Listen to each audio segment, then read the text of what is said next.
and welcome. I'm Charlie, and as you can see, I'm a giant tortoise. My home is a small but unique group of islands in the Pacific, 1,000 kilometers west of South America. People find the islands fascinating, but at the same time somewhat uncanny, sometimes even unreal, due to their volcanic origin, which you would think would make them uninhabitable, but in fact they're teeming with life. The Galapagos Islands. Despite the seemingly inhospitable living conditions, you'll find life everywhere, because we have learned to adapt to these conditions. I'd like to introduce you to some of the most interesting creatures who live on the Galapagos Islands. For instance, the Galapagos sea lion. Yes, we'll come back to you later. We don't want to disturb your snooze. This is the famous Galapagos land iguana.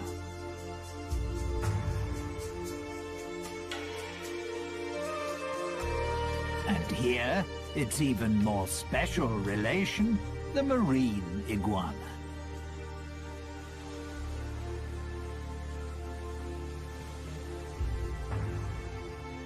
The very colourful red rock crab, and the white-tipped reef sharks. But the islands don't just consist of rock and lava. Thanks to the rainy season, numerous plants thrive here, providing a habitat for other creatures. For example, the brown pelican.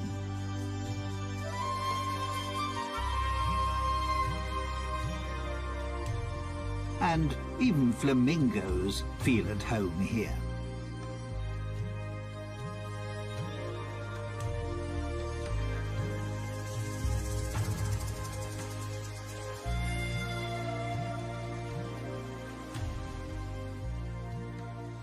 The Spanish, who, incidentally, by chance, discovered the islands in 1535, named them after me. Obviously because I impressed them so much. After all, I am a fine specimen. But first, let me tell you more about the remarkable reptiles on this group of islands. Here we see a prickly pear cacti growing in crevices in the lava. They provide food for the yellow land iguana.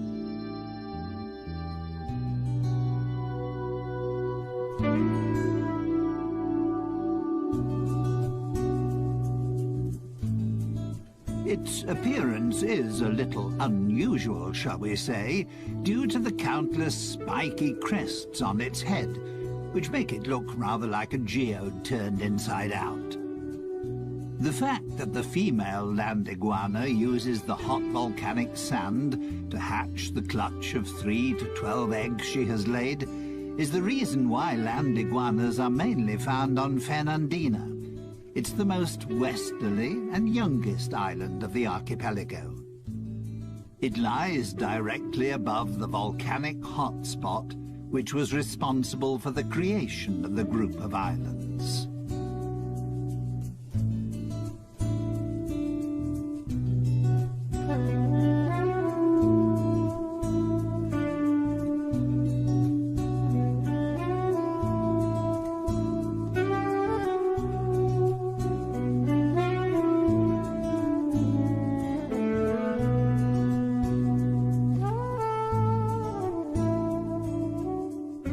Because the 13 main islands of the archipelago have widely differing characteristics and diverse living conditions, some species have developed subspecies on the different islands. That's why, apart from the ordinary land iguana, you'll also find the Santa Fe iguana, which has an even stronger yellow coloring and a more spiky appearance. And then there's the Rosada iguana, which has a distinct pink shade.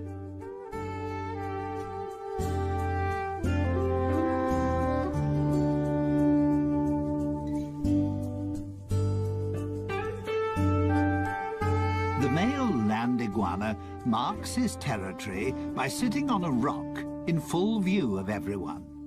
That's his way of guarding the hole he has dug with his partner for her to lay her eggs.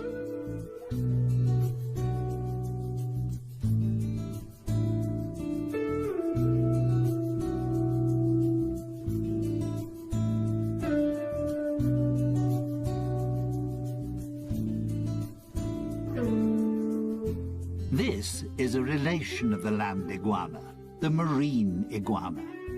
The marine iguana is only to be found on the Galapagos Islands and is the only extant marine iguana species. It prefers to live along the coastline because that's where it finds its food.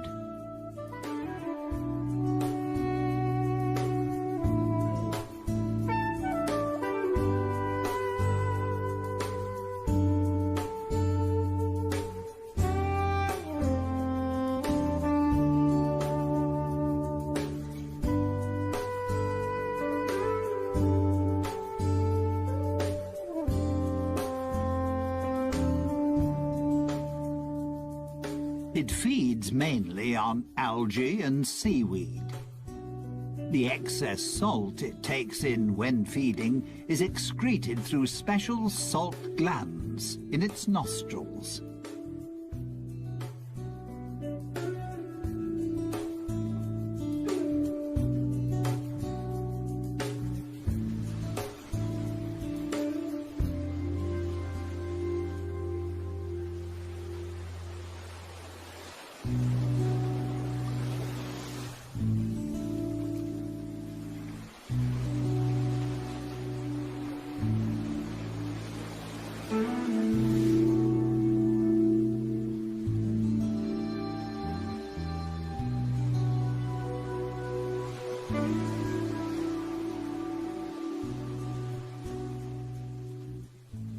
Marine iguanas are cold-blooded creatures. That's why they can only stay in cold seawater for approximately 10 minutes. They are, however, outstanding swimmers and are able to dive to depths of up to 9 meters. Once they're out of the water, thanks to their dark skin, the sun quickly warms their bodies up again.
Minor scuffles amongst the marine iguanas to mark their territory are quite common. The main problem for them is the Galapagos hawk. Marine iguanas are the prey of choice when the hawk is feeding its young. And that just happens to coincide with the time when the marine iguanas retire inland to lay their eggs, making them an easy prey for the hawks.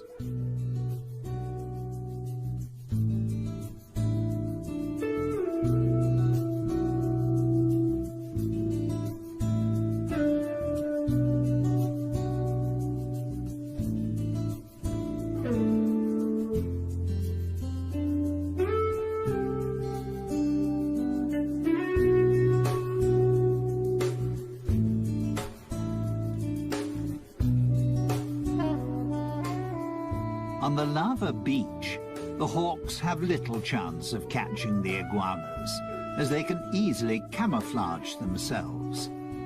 Due to their grey skin and dragon-like appearance, they're hard to distinguish amongst the rocks.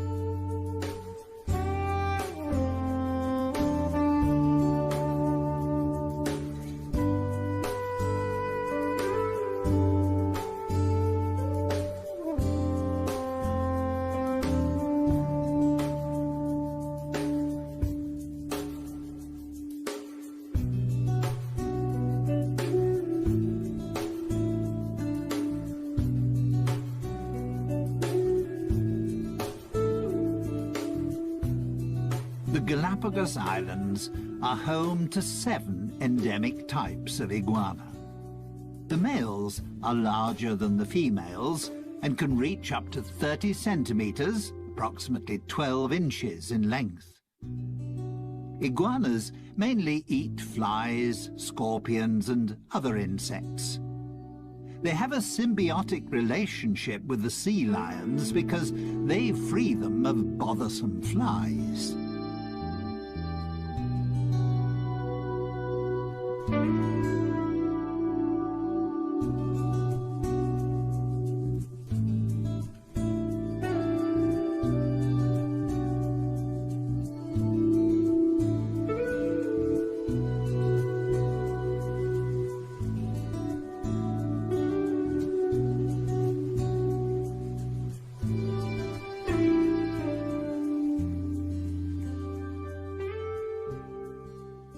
That was all quite impressive, wasn't it? But you can find even more colourful creatures on the Galapagos Islands. These rugged cliffs, for instance, are the habitat of the red rock crab. This agile and inquisitive crab prefers to be in the surf, but doesn't like splashing water.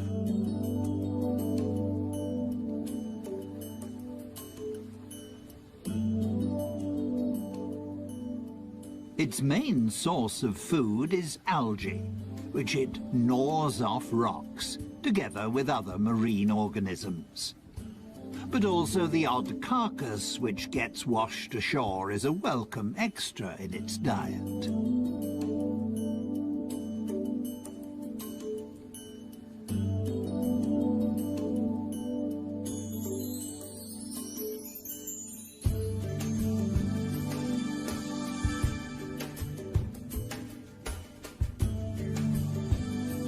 The red rock crab is extremely agile and can move in any direction extremely quickly, which means it can easily escape an attack by seabirds and conceal itself between the rocky crags. Its curiosity, however, will soon get the better of it, and it'll surface again fairly quickly.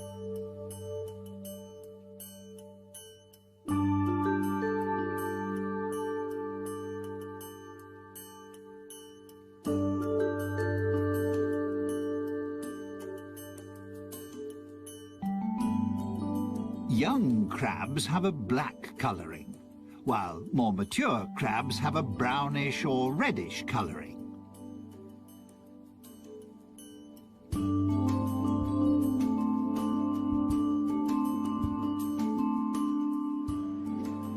Bless you. Probably the food was a little too salty. Ah, there we have a friend who is spending his winter holidays with us. The black stone turner. He's flown an amazingly long way from the northern parts of America. The red rock crab doesn't cover such long distances, despite the fact that it's a fast mover, but it can jump.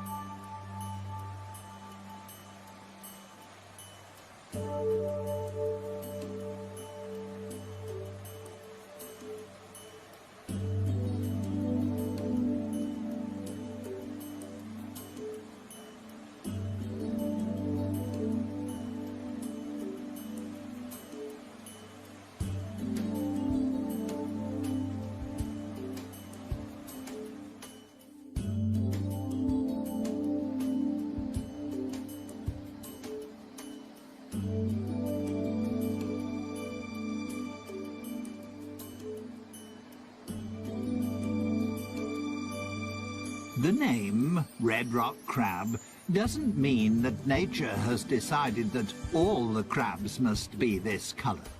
For instance, there are also yellow, pink and white examples. And this black one is perfectly camouflaged on the lava rocks.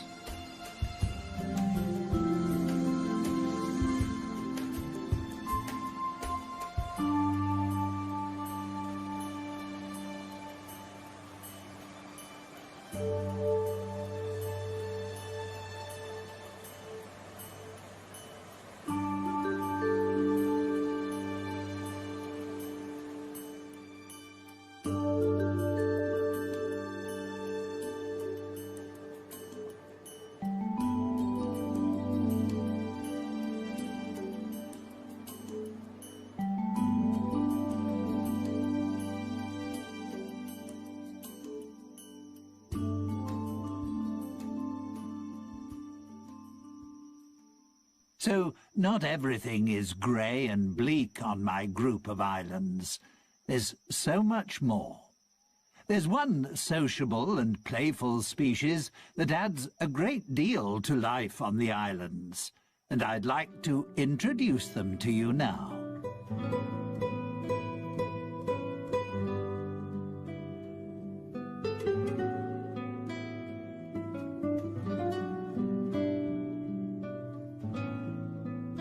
The Galapagos sea lions. You'll find them on virtually all the islands of the archipelago, just like their smaller relations, the Galapagos fur seals. Although they enjoy spending most of their time in water, you can frequently find them on land. To protect themselves against too much sun, they seek out the shade in natural caves or under cliffs. They cool down in tidal pools or in the sea. One of the favourite spots of the Galapagos sea lion is the leeward northern shore of the oldest and most southerly island, Hispaniola.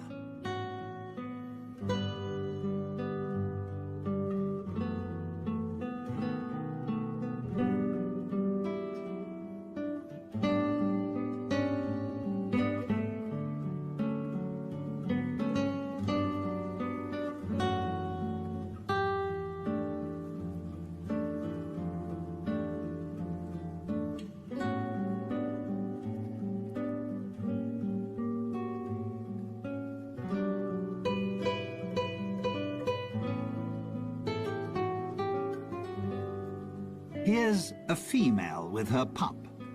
The relationship between the two is extremely close. Not surprising after a gestation period of 12 months. And she will continue to breastfeed it for another few months. A sea lion pup only becomes fully independent after 3 to 4 years. That's how long it takes for the females to reach sexual maturity.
Males only reach sexual maturity after 7 or 8 years, and then have to fight fiercely for their own territory.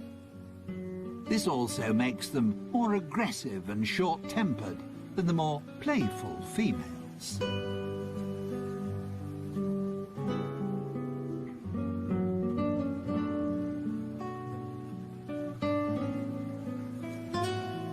It's not surprising that male sea lions are constantly fighting for their territory and trying to find a mate, because there are far fewer of them.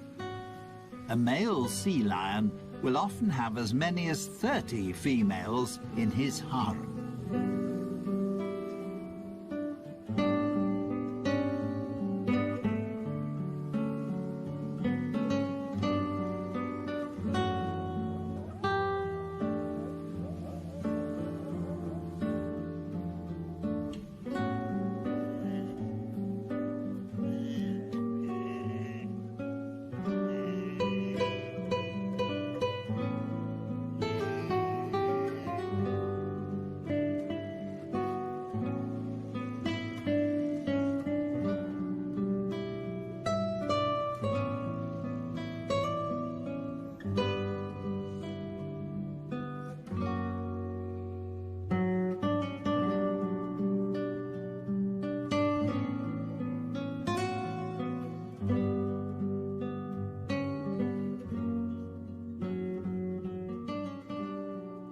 Sea lions don't always have beautiful, dense, dark brown fur.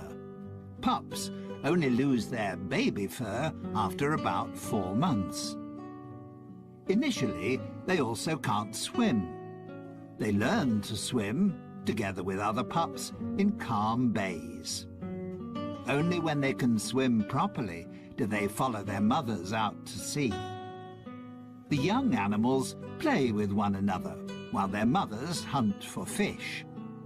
They won't hunt for food on their own until they're a couple of years old.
Male sea lions can weigh up to 250 kilograms. Females, roughly 100 kilograms.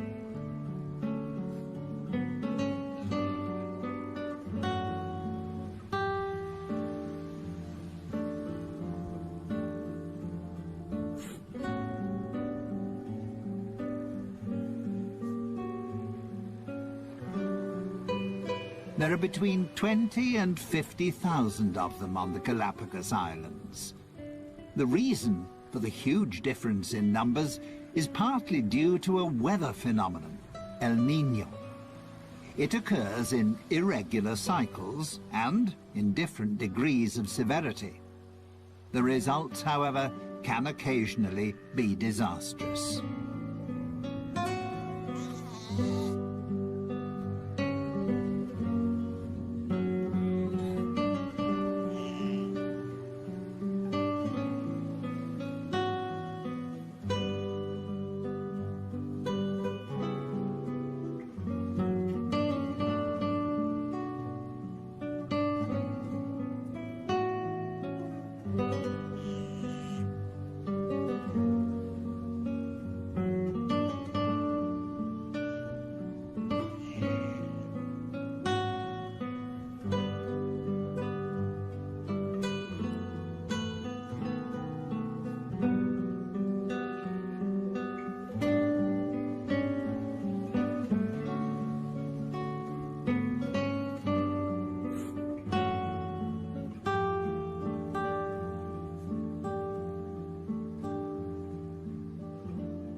The arrival of El Niño signals a decrease in the cold Humboldt current, which can even cease completely.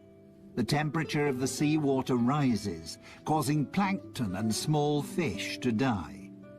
This disrupts the food chain, because seabirds and fish can't find sufficient food. Their only chance is to leave the area if they want to escape their sad fate. The situation can prove fatal for seals, as they no longer find any food, and many starve to death.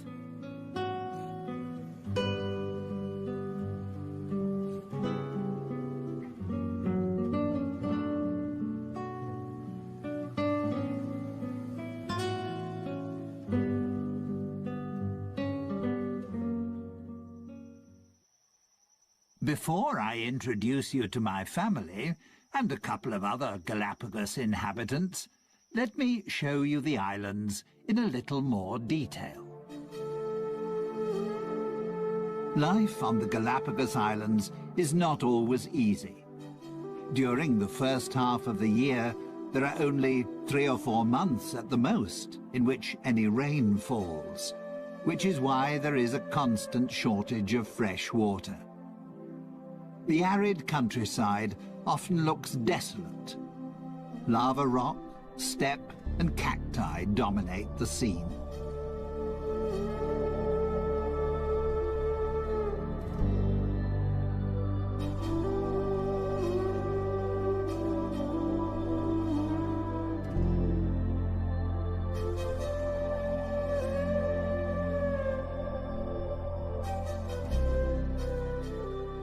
The Galapagos Islands are of volcanic origin.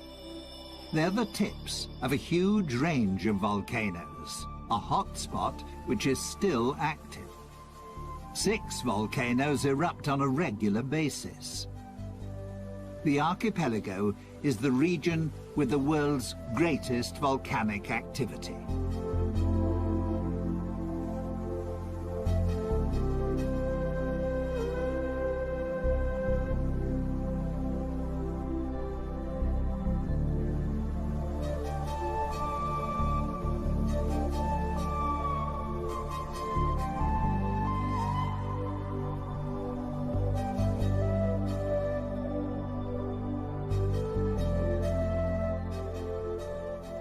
And there is another special feature. The islands shift. They're located on a tectonic plate which covers a magma chamber. They move from west to east, as if on a conveyor belt. That's why Fernandina, in the west, is the youngest island, and Española, in the east, is the oldest.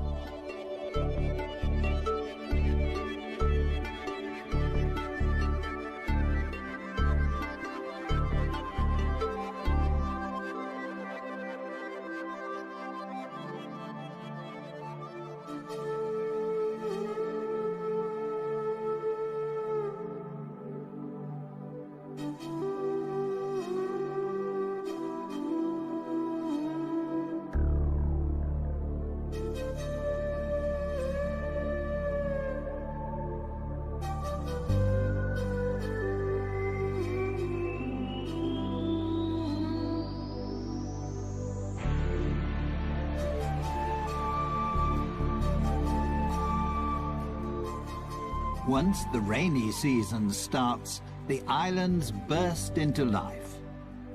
Most of the flowers are a shade of yellow, because there is only one type of bee on the islands, which is responsible for pollination, the Galapagos wood bee. Most likely, the flowers have adapted themselves to its preferred color.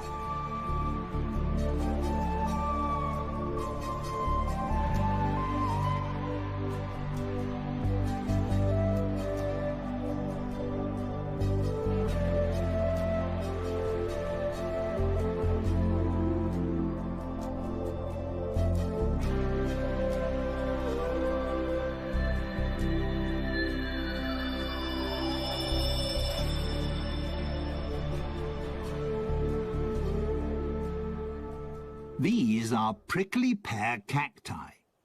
They are propagated by the Galapagos rat, which feeds on their seeds. The hard shell of the seeds is crushed during digestion, and after being excreted, the seeds start to germinate.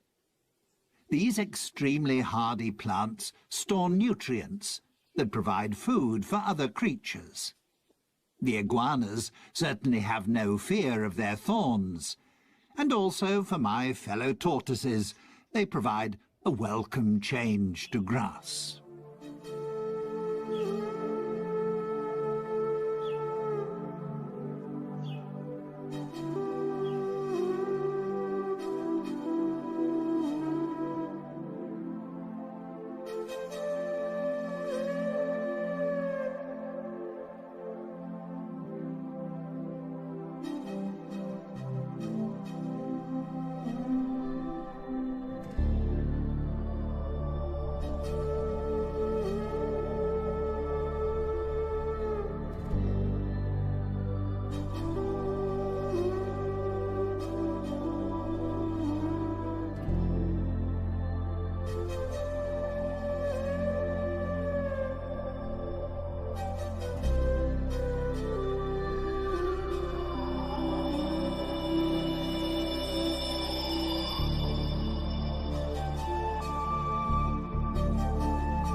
Apart from the 13 main islands, there are hundreds of small islands and outcrops.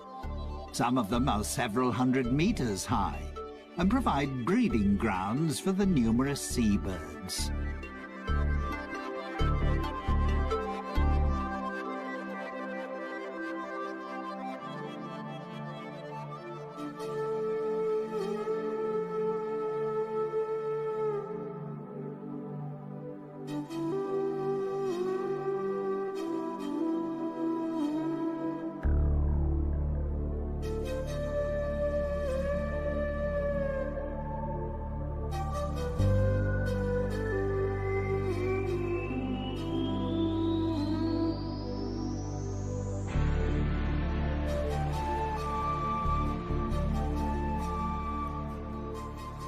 The Galapagos Islands were made famous by Charles Darwin, who discovered certain aspects of life here that formed the basis for what was to become his theory of evolution.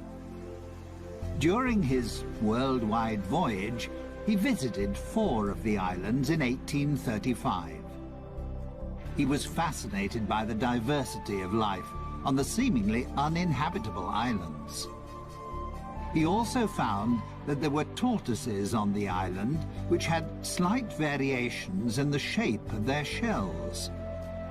He noted, too, that there were various types of mockingbirds on the different islands. The term adaptive radiation goes back to Darwin. It means that a species, which in itself is not highly specialized, can, by adapting itself to the ecological conditions around it, become a highly specialized species. That also involves using diverse, previously unused ecological niches. Or, to put it another way, my fellow species, and many other creatures, have adapted to the special conditions pertaining on the island on which they found themselves, and, in the process, mutated into a new species.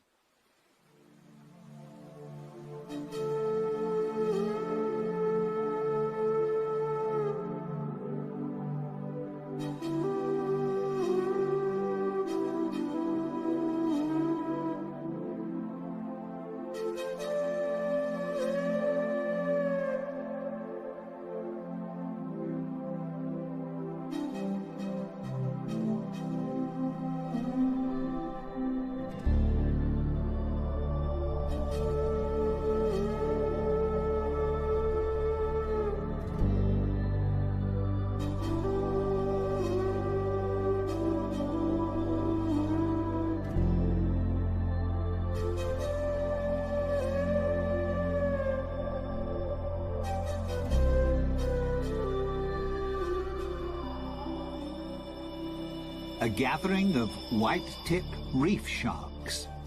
They can be recognized easily by their white-tipped dorsal fin and tail.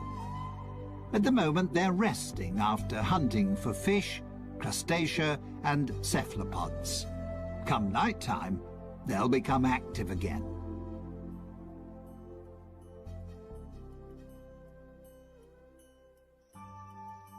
This is my family.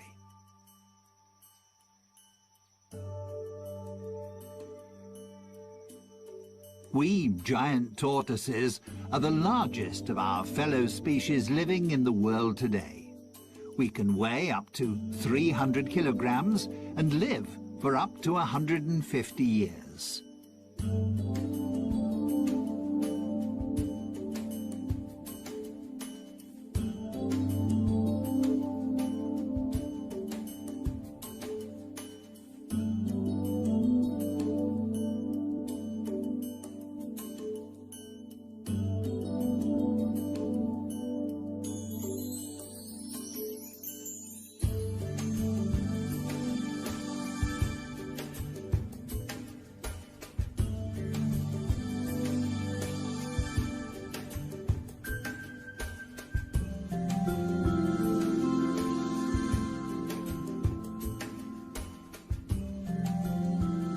Some of my relations don't have a dome-shaped shell, but rather a more saddle-shaped one. The front end is bowed upwards. That's particularly useful when you need to raise your head up to reach taller plants. Most of my relations on the eastern islands have saddle-shaped shells because the plants there grow considerably higher.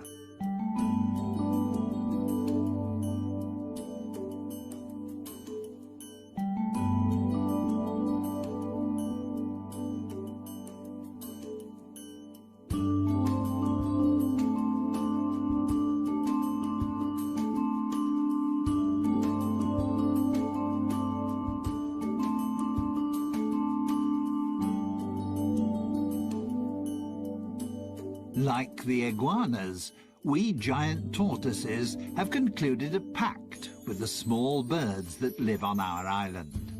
Finches and woodpeckers feed on the parasites and ticks on our skin. To let them know that we need their services, we stretch out and lie quietly until the birds have pecked off all the insects. It keeps us clean and makes life a little more comfortable.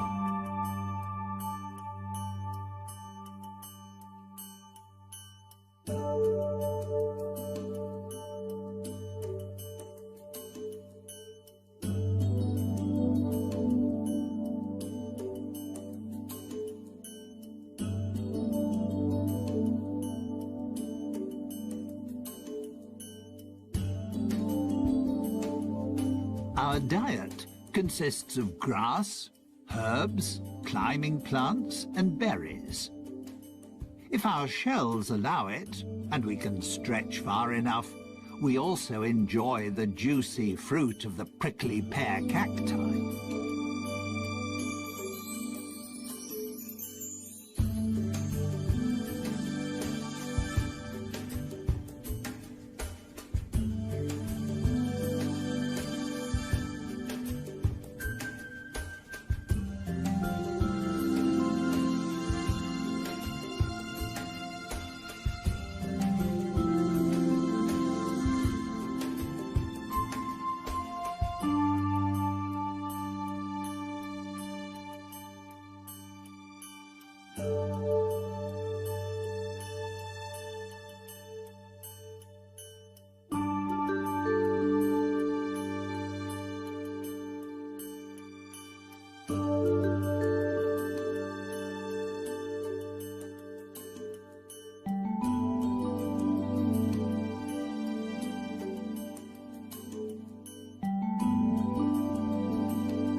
Incidentally, our bodies are so large because they also act as a reservoir. We can store enough fat to last a year without food. And we can even manage without water for several months. We're very frugal. On this archipelago, that's sometimes an absolute necessity. With the possibility of a volcanic eruption at any time, or if El Niño returns, it's a good idea to have a little in reserve.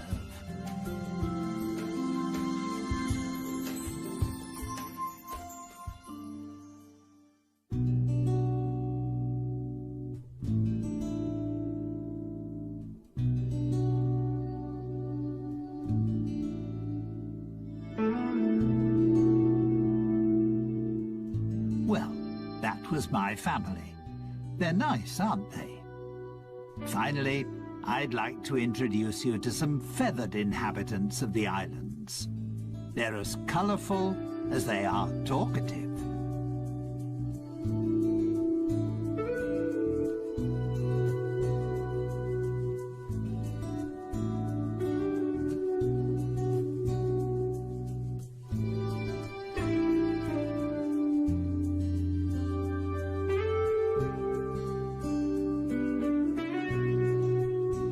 The roughly 500 flamingos which live on the Galapagos Islands are immigrants from the Caribbean.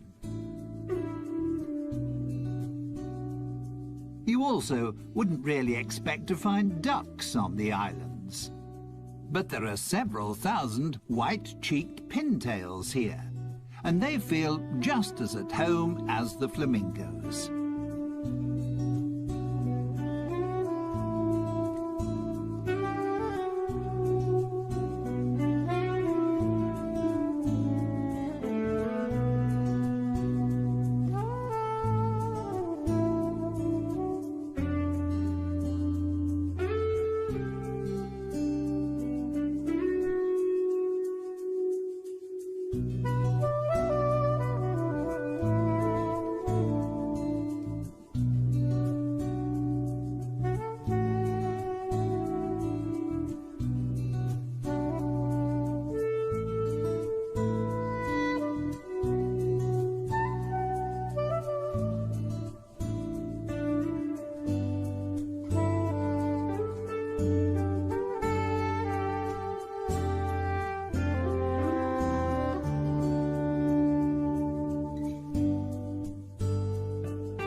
The lava heron is just one member of the heron family that has made its home here. They feed off the plentiful supply of fish, just like the brown pelicans, one of which is just cleaning his plumage.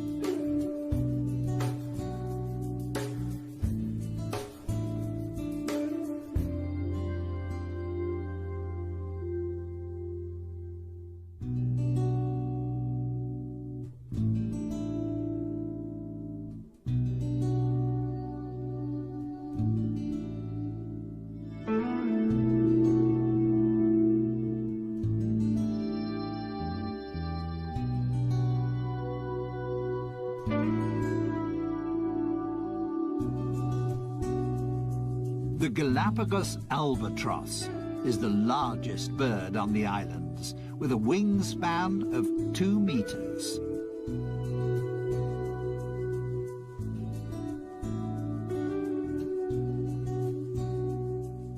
Some 12,000 couples breed on Hispaniola, virtually the whole world population.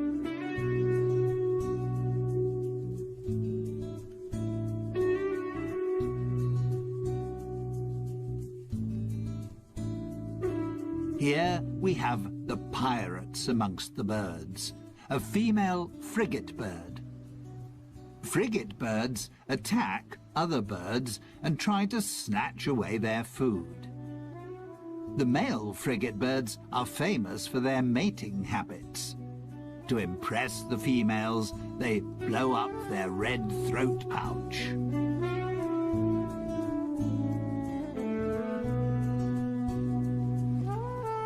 Someone else who appreciates the cold waters of the Humboldt and Cromwell currents is the Galapagos penguin. Due to various environmental influences, such as El Niño, as well as numerous natural enemies, like the sea lions and Galapagos hawk, they are now an endangered species.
Standing 1.20 meters tall, the great blue heron is one of the largest herons in North America. However, it's just as much at home in Central America as it is here.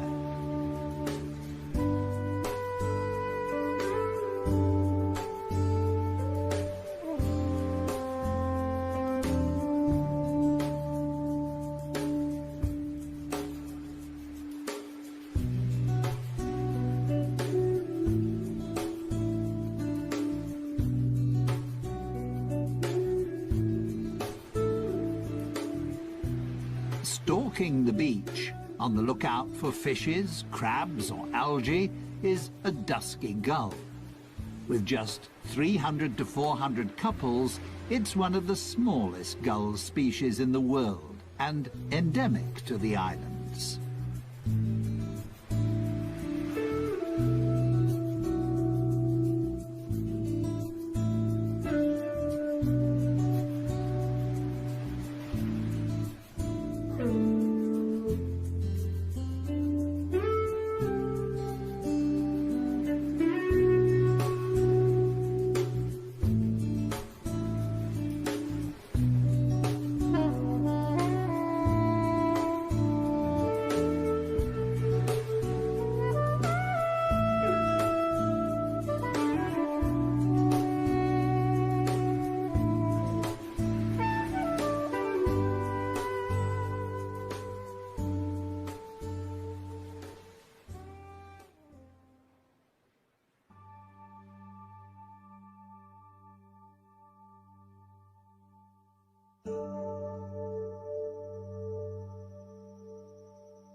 I hope you enjoyed our little excursion around my homeland.